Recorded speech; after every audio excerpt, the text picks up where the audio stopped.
May I come in, sir? Yeah, please. Good afternoon, sir. Good afternoon Divya, बैठिए please. Thank you, sir. आप महेंद्रगढ़ को belong करते हैं, किस चीज़ के लिए फेमस है महेंद्रगढ़? काफ़ी नाम सुनते रहते हैं। सर मिनरल्स के लिए फेमस मिनरल्स, सैंड, ओके। और कौन सा? ग्रेनाइट मिलता है सर। ग्रेनाइट है वहाँ पे? Yes sir. अच्छा, और सर चूना पत्थर मिलता है। ये अरावली रेंज पड़ती होगी। हाँ सर, अरावली रेंज। तो ये अरावली कहाँ से स्टार्ट होती है? अरावली रेंज सर गुजरात से शुरू होके दिल्ली तक। गुजरात में ख़त्म होती है या स्टार्ट होती है? मतलब ख़त्म होती है सर, साउथ में गुजरात तक, नॉर्थ में दिल्ली तक। दिल्ली तक, तो दिल्ली से स्टार्ट होती है। Yes sir. तो ये हिमालयन रेंज का पार्ट था? सर अरावली वलित पर्वत है, बहुत पुराना पर्वत है सर। हिमालय का पार्ट तो सर हम नहीं कह सकते, क्योंकि सर हिमालय का उत्थान टर्सरी पीरियड में हुआ है और अरावली उससे पहले का पर्वत है। ओके। तो ये बड़ा सेंसिटिव जोन है सिस्मिक पॉइंट ऑफ व्यू से, अरावली की वजह से, है ना? क्योंकि वो कहते हैं कि इनकी वजह से जो है इंडिया मतलब अर्थक्वेक के चांसेस हैं निकट भविष्य में। अब वो खैर किसी को आइडिया नहीं है कि कितना समय लगेगा। आपका ये डांसिंग का है, आप खुद भी डांस करती हैं यस सर। या देखती हैं डांस? नहीं सर, करती भी हूँ। Very good. अच्छा, तो आप यू स्पेंड सम मतलब आप कुछ समय व्यतीत करती हैं? हाँ सर।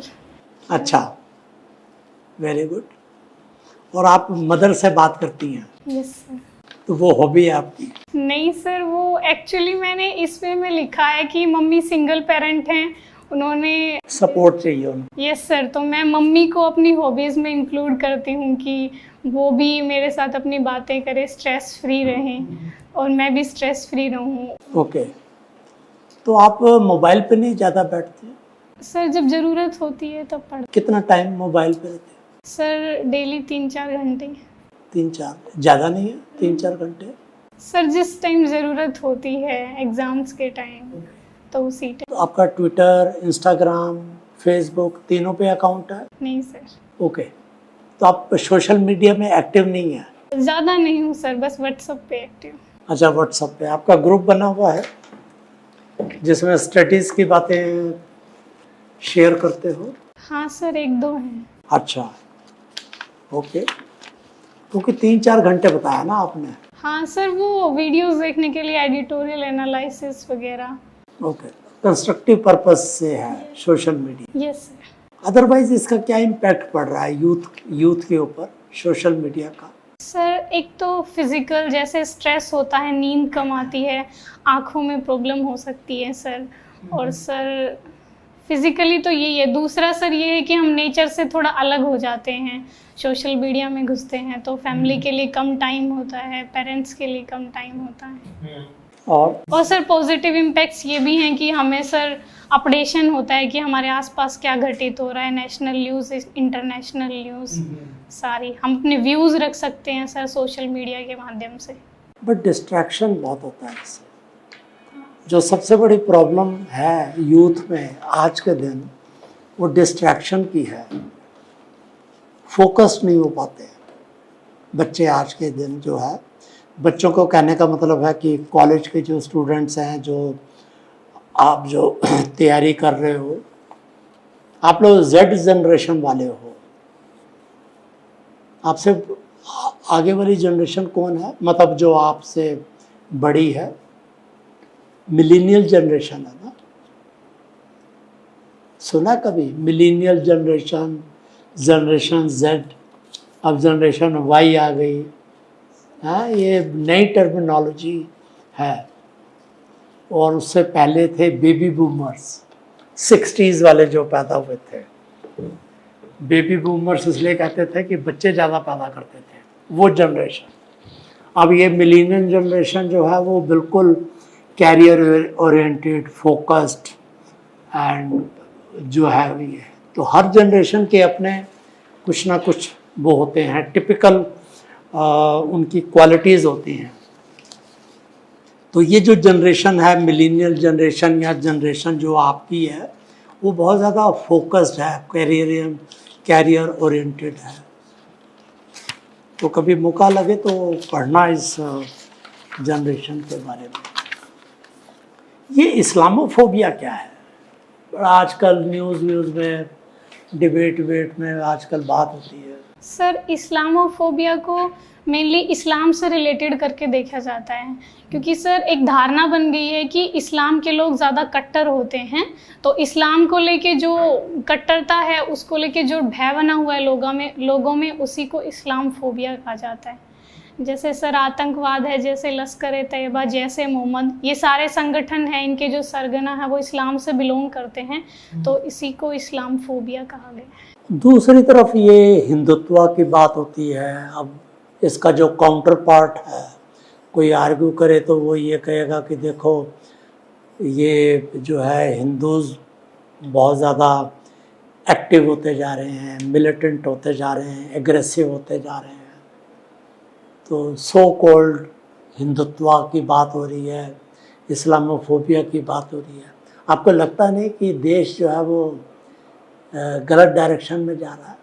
सर लोगों के जीवन में धर्म एक महत्वपूर्ण एस्पेक्ट होता है, सब अपने अपने धर्म को लेके सचेत होते हैं, लेकिन जब वही चीज़ें धर्म को लेके लोग ज़्यादा कम्युनल हो जाते हैं या धर्म को ही अपनी एकमात्र पहचान मानने लगते हैं, तो ये बातें आ जाती हैं कि हिंदू तो उभर रहा है या ये सारी चीज़ें। लेकिन मैं ये तो नहीं कहूँगी सर कि देश धर्म को लेके ज़्यादा मतलब डेस्परेट हो रहा है, लेकिन ऐसा है कि धर्म को लेके होना नहीं चाहिए। तो स्थिति अभी कंट्रोल में है या खराब होती जा रही है? क्योंकि ये रामनवमी में देखिए कितने रॉयट्स हुए। हाँ सर, पहले तो नहीं हुए थे इस तरीके से, किसी का एक त्यौहार पे इतना ज़्यादा जो है वो वायलेंस हो रहा है। जेएनयू में वायलेंस हो रहा है। अब जेएनयू में वो रामनवमी के दिन जो है स्टूडेंट्स कह रहे हैं हम पूजा करेंगे, उन्होंने कहा हम नॉनवेज खाएंगे। ये ऐसे तो हर चीज़ पे कन्फ्लिक्ट बढ़ता जाएगा। सर इसका एक कारण सर सहिष्णुता की कमी हो सकती है। लोग जब ज़्यादा टॉलरेंस को महत्व नहीं देते हैं, हर रिलीजन को सर अपने तरीके से जीने का अधिकार होना चाहिए और सर एक दूसरे का सम्मान करना चाहिए, धार्मिक भावनाओं का। तो क्या करे बताओ, देश को क्या करना चाहिए? प्राइम मिनिस्टर को, गवर्नमेंट को क्या करना चाहिए? सर एक तो कानूनों का इम्प्लीमेंटेशन अच्छे से हो सर, दूसरा सर जागरूकता फैलाई जाए, जैसे सर एजुकेशन और इन सब से सर ऐसी कमेटियाँ बनाई जाए, अमन कमेटी, जिनमें हिंदू भी शामिल हों, मुस्लिम्स भी शामिल हों, कैंपेन चलाए जाएं। इससे फ़र्क पड़ सकता है? सर पड़ सकता है, मुझे लगता है। ओके, थोड़ा हालांकि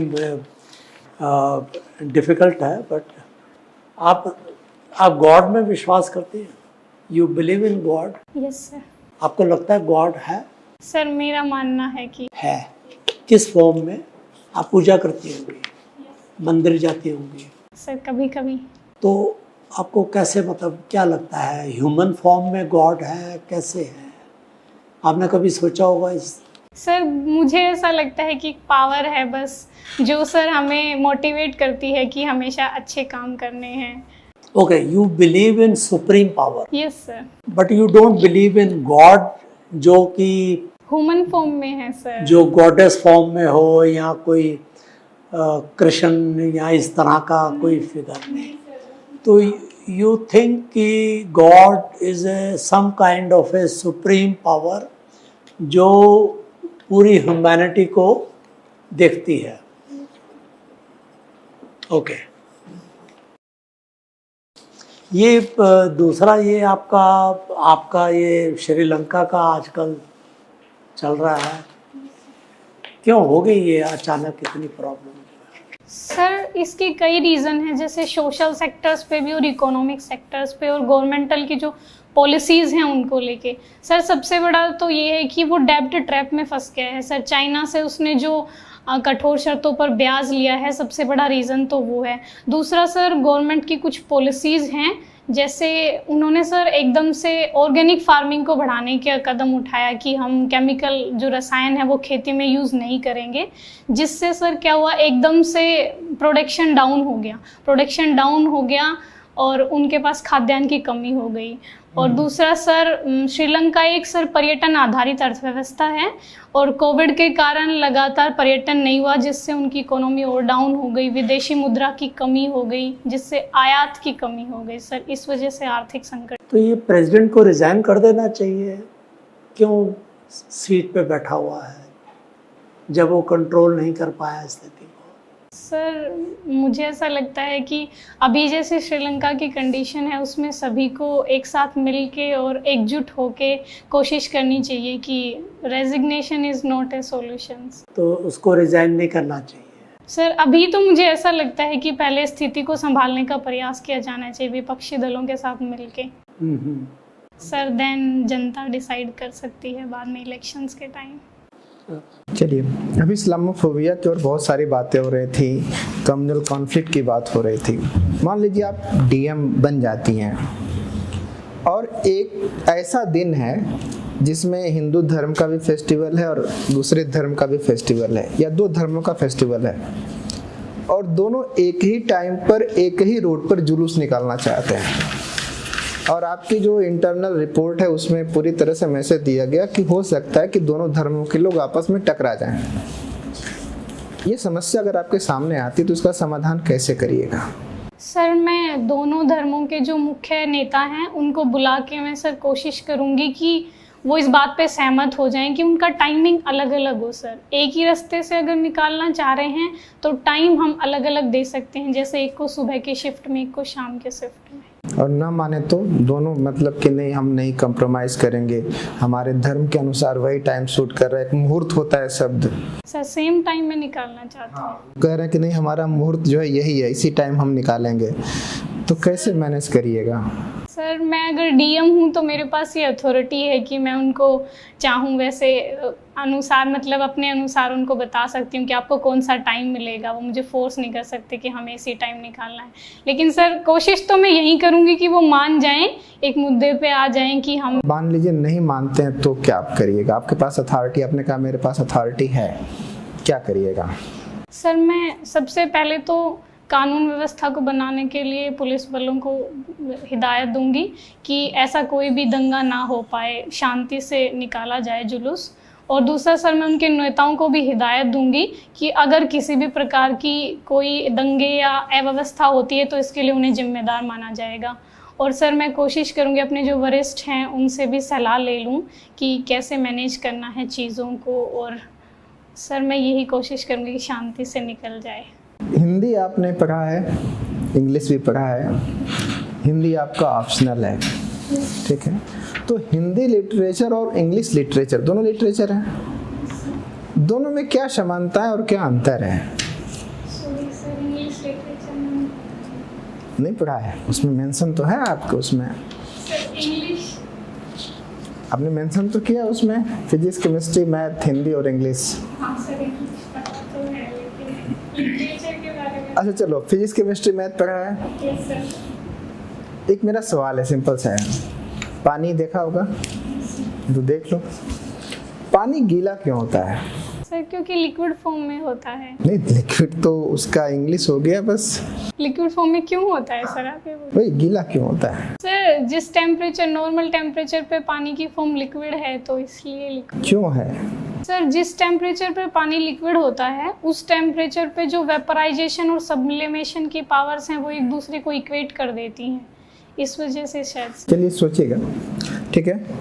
ऑप्शनल हिंदी है आपका, सूर, कबीर, तुलसी, तीनों की विधाओं में क्या अंतर है?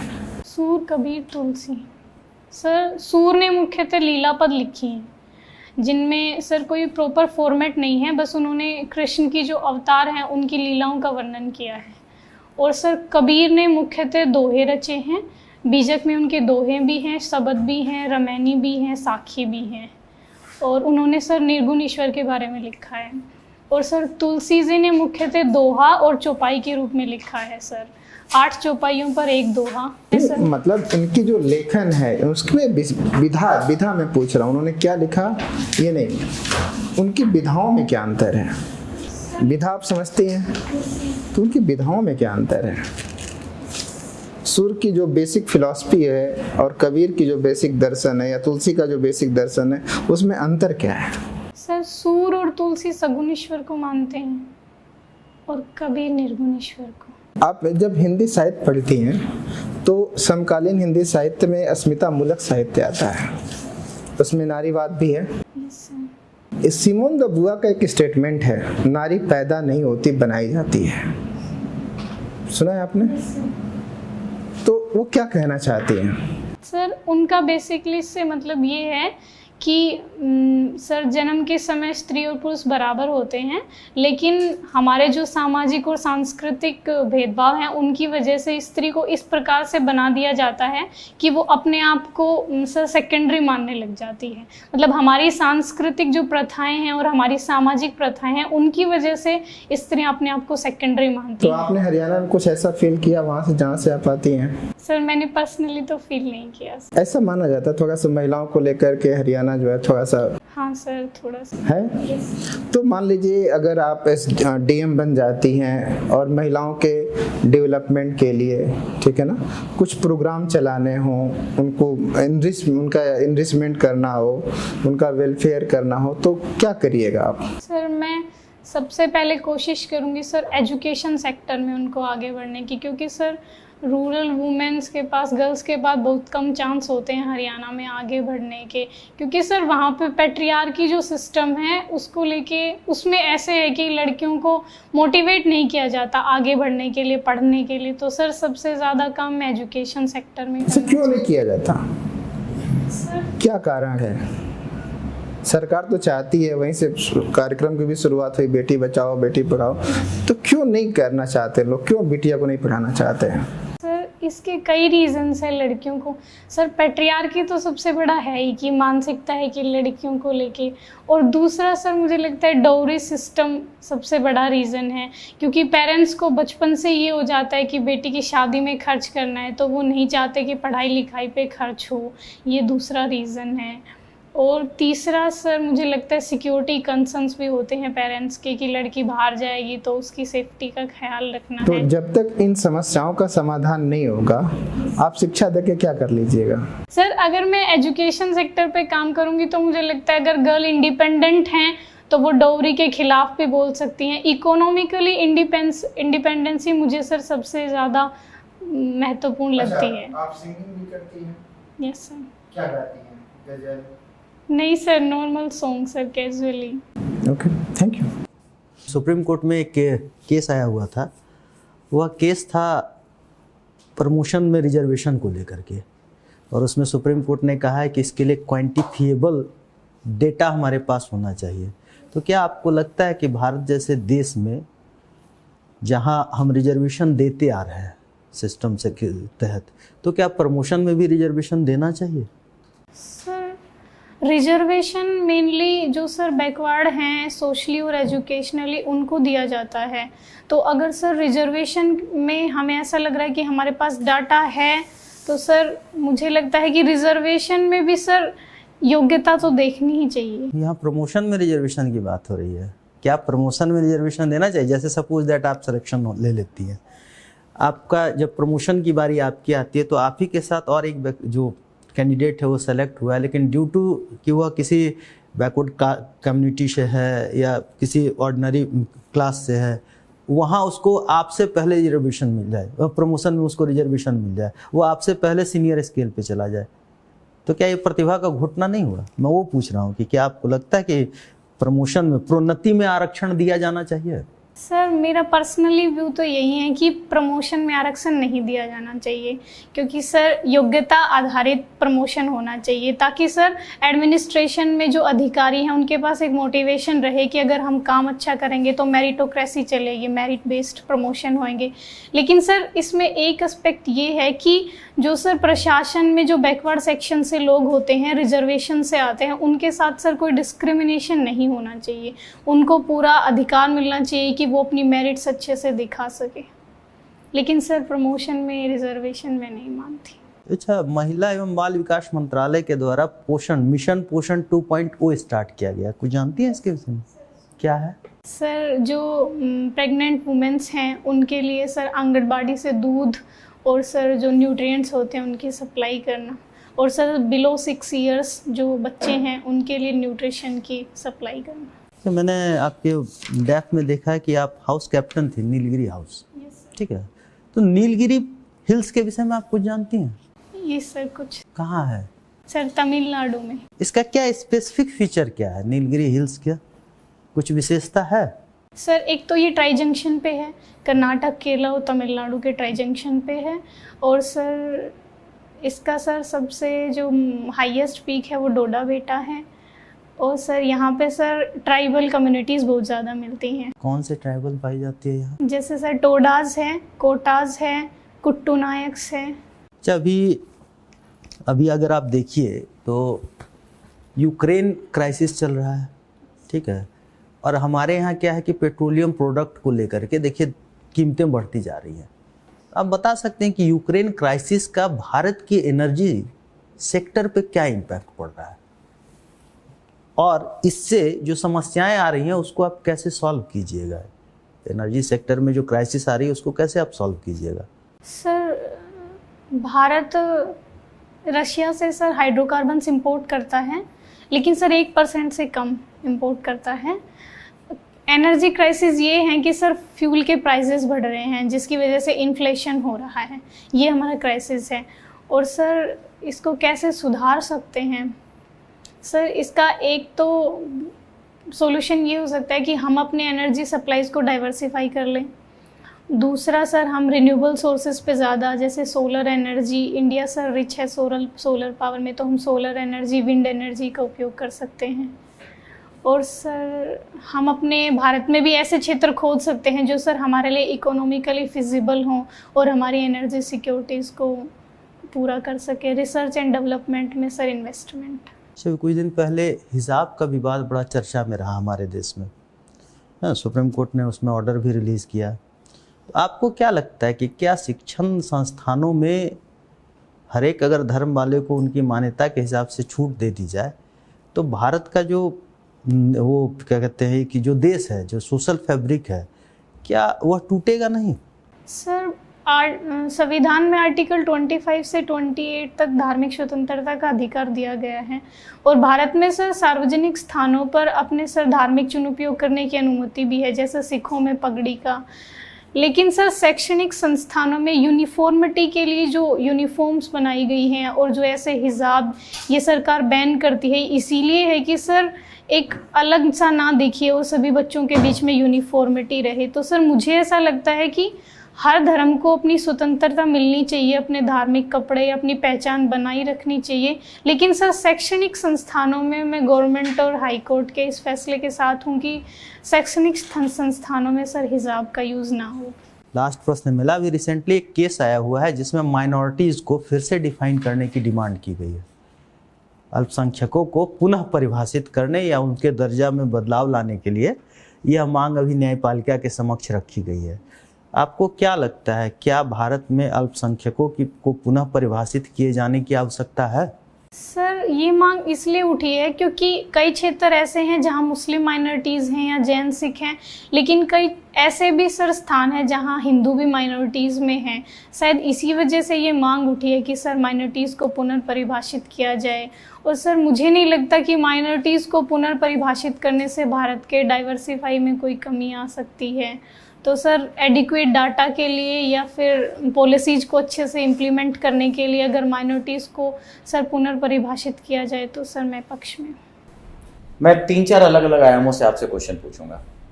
सबसे पहले, चूंकि आपने बहुत सालों तक साइंस की पढ़ाई की है, ग्रेजुएशन में मैं देख रहा हूँ 73%, मार्क्स थोड़े थोड़े कम होते आए हैं पर एक अच्छा मार्क्स रहा है आपका 95, 93 एंड 73। तो और पिछले 2-3 सालों से क्या आपने पोस्ट ग्रेजुएशन की नहीं सोची? नहीं सर, मैं सिविल सर्विसेज की प्रिपरेशन कर रही थी। क्या एक हायर एजुकेशन क्या बाधा होता है कंपटीशन के लिए? सर मुझे ऐसा लगा कि कहीं मैं बैलेंस ना कर पाऊँ और मुझे लगा कि पहले अटेम्प्ट में ही मुझे करना है, तो इस। आपका ये कौन सा अटेम्प्ट है? First attempt. फिजिक्स, केमिस्ट्री और मैथ लिया आपने, लगातार कई साल तक पढ़ा। इस कमरे में फिजिक्स क्या है और मैथ क्या है? फिजिक्स तो सर एसी चल रही है, तो जो करंट इसमें पास और इलेक्ट्रिसिटी पास हो रही है फिजिक्स है। और मैथ्स सर नंबर्स हैं, जैसे हम कितने इंडिविजुअल्स यहाँ बैठे हुए हैं, और सर ऑब्जेक्ट्स हैं डिफरेंट डिफरेंट, उनकी काउंटिंग कितने चीज़ें हैं। कुछ केमिस्ट्री भी है सर वाटर। अच्छा, इन तीनों सब्जेक्ट में आपको ज़्यादा अच्छा क्या लगता था, फिजिक्स, केमिस्ट्री और मैथ में? मैथ्स। 1 और 100 के बीच में कितने 9 आते हैं? Sir 10 times. ओके, तो आपने क्यों छोड़ दिया, उन सब्जेक्ट्स को नहीं लिया और सीधा फिर हिंदी साहित्य?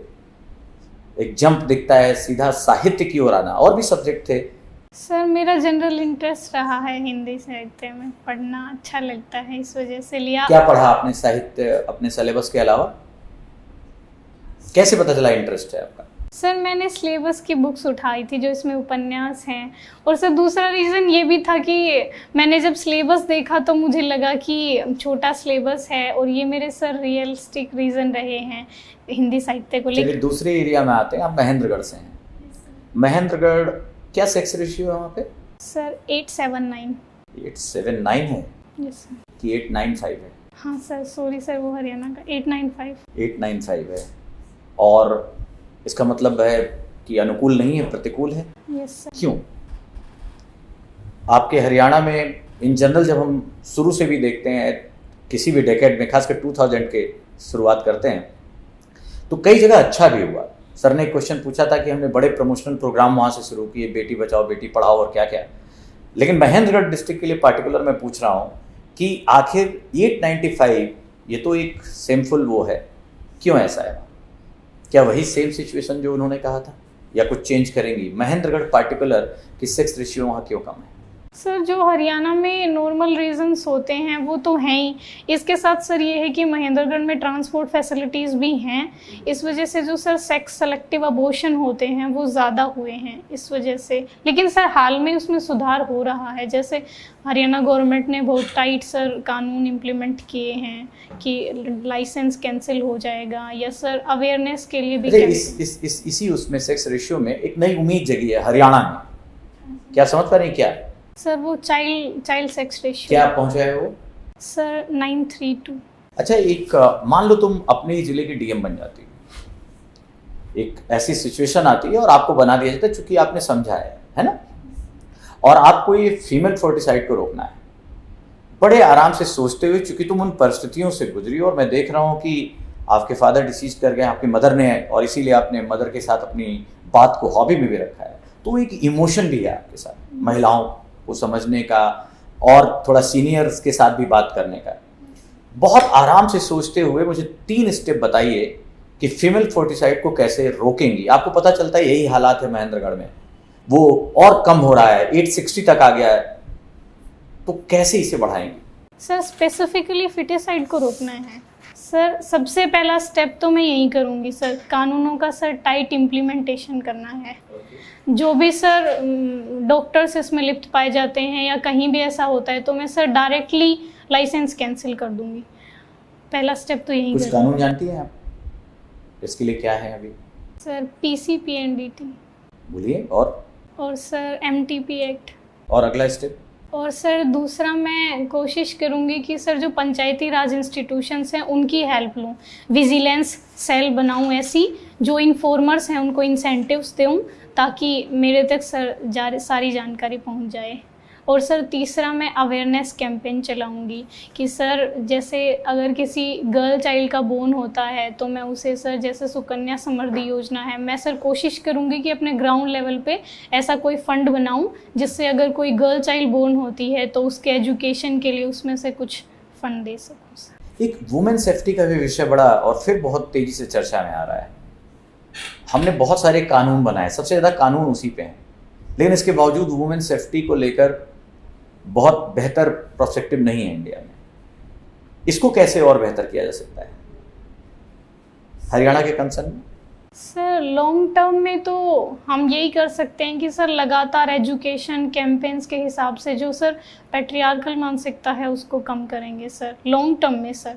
और सर शॉर्ट टर्म में मैं कोशिश करूँगी कि हर जगह सेफ्टी के लिए मैं ऐसे विजिलेंस सेल लगा दूं कि कोई भी लड़की अगर किसी प्रॉब्लम में है तो डायरेक्ट ऐसी कोई हेल्पलाइन नंबर लगा दूं कि। अच्छा, आपको ऐसा नहीं लगता आपकी बातों से जैसे अभी आपने रिजर्वेशन पे प्रमोशन में बात की, ऑब्वियसली योग्यता का हनन नहीं होना चाहिए और किसी के साथ भी डिस्क्रिमिनेशन नहीं होना चाहिए। वेलफेयर स्टेट का मतलब यही है और असली डेमोक्रेसी, वाइब्रेंट डेमोक्रेसी का मतलब यही है।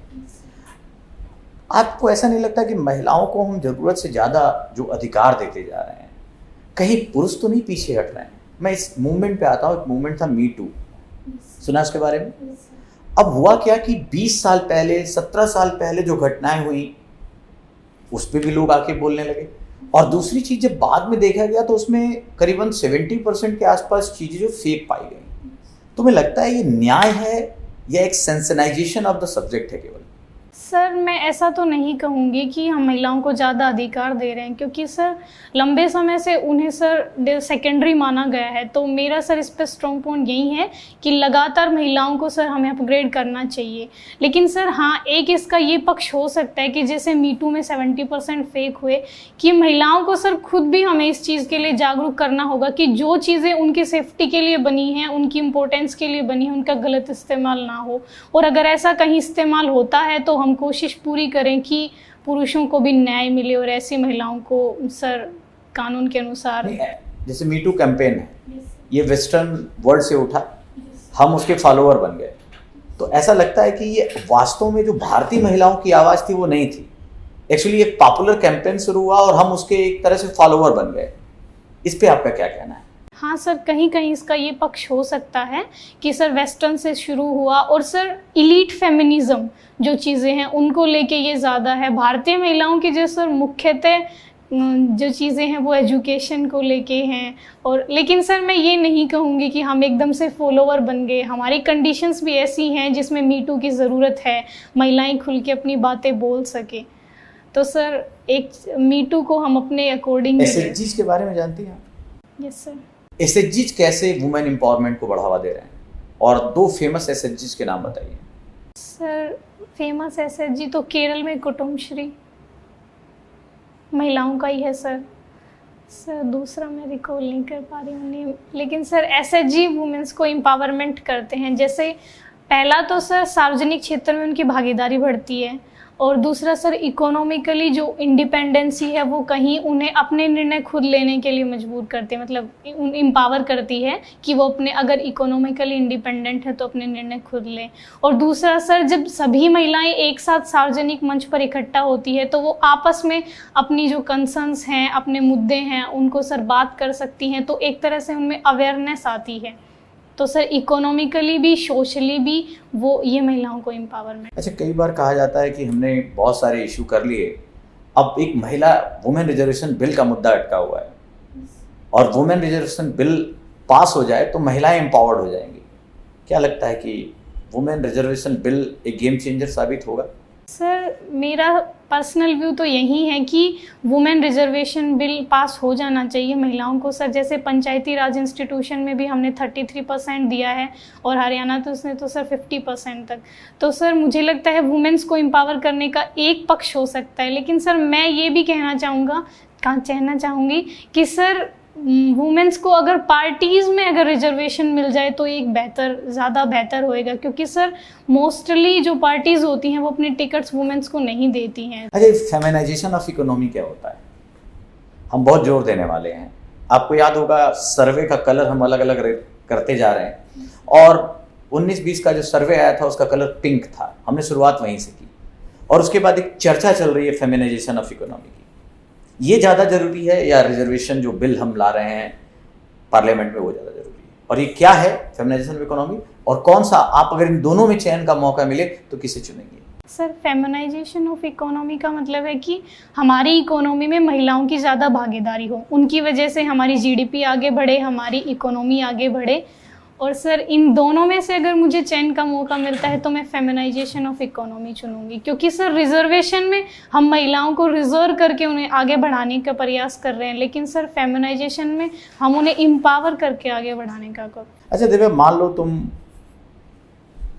तपस्या की, जैसे पढ़ाई के लिए कर रही हो, और तुम्हारी ईमानदारी से, तुम्हारी मासूमियत से, तुम्हारे सेक्रीफाइस से खुदा या ईश्वर खुश हो जाते हैं। वही जैसा सर ने आपके लिए गॉड पूछा था वैसे ही, और उन्होंने कहा कि तुम एक वरदान मांगो, बस एक वरदान, और वो सब कुछ बदलाव ला सकता है जो आप चाहें।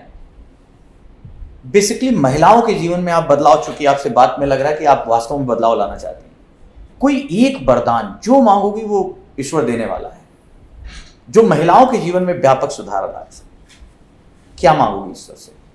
सर, महिलाएं अपने निर्णय खुद ले सकें। मेरा लास्ट क्वेश्चन वही है, दिव्या हिंदी साहित्य की किसने लिखी है? दिव्या यशपाल जी की। उस दिव्या और तुम, इस दिव्या में समानता और असमानता क्या है? सर, समानता जो मुझे लगती है दिव्या में और मुझ में, कि जिस तरह से सर अंत में वो अपने निर्णय खुद लेती है और एक सर उसका व्यक्तित्व उभरता है, वो मतलब सर किसी के प्रेशर में नहीं आती और जो वो चाहती है अंत में उसको चुनती है, वो मुझे लगता है सर समानता है, इंडिपेंडेंट निर्णय लेने का। और सर असमानता मुझे ये लगती है कि जब दिव्या के साथ सर गलत होता है, उसका सर जो प्रेमी होता है छोड़ देता है और सर उसके बच्चे की डेथ हो जाती है, उसके बाद सर वो कोशिश करती है कि जीवन से हट जाए, मतलब जीवन में उसकी कोई आसक्ति नहीं रहती, वो ऐसे सर बिल्कुल निर्जीव होके जीती है। तो सर मुझे लगता है ये असमानता है। अगर अच्छा, कमिटमेंट और अपॉर्चुनिटी में किसे ज्यादा महत्व दोगी? कमिटमेंट एंड अपॉर्चुनिटी, आप समझ रहे मैं क्यों बोल रहा हूँ? आपने ही मौका दिया पूछने का दिव्या से उसके प्रेमी के बारे में। तो कमिटमेंट और अपॉर्चुनिटी, अपने आप को देखो, जो तुम्हें, जो आपका लक्ष्य है उससे पाने जा रही हो, और हमने कुछ कमिट कर दिया कि नहीं नहीं ऐसा करना है, लेकिन अपॉर्चुनिटी ऐसी है कि आपको मौका मिल सकता है इस बनने का, तो किसको ज्यादा आप वरीयता देंगे, कमिटमेंट को या अपॉर्चुनिटी को? सर, अगर मुझे अपॉर्चुनिटी गलत तरीके से मिल रही है तो अपॉर्चुनिटी नहीं सर, कमिटमेंट। ओके बेटा, so interview is over. Thank you sir.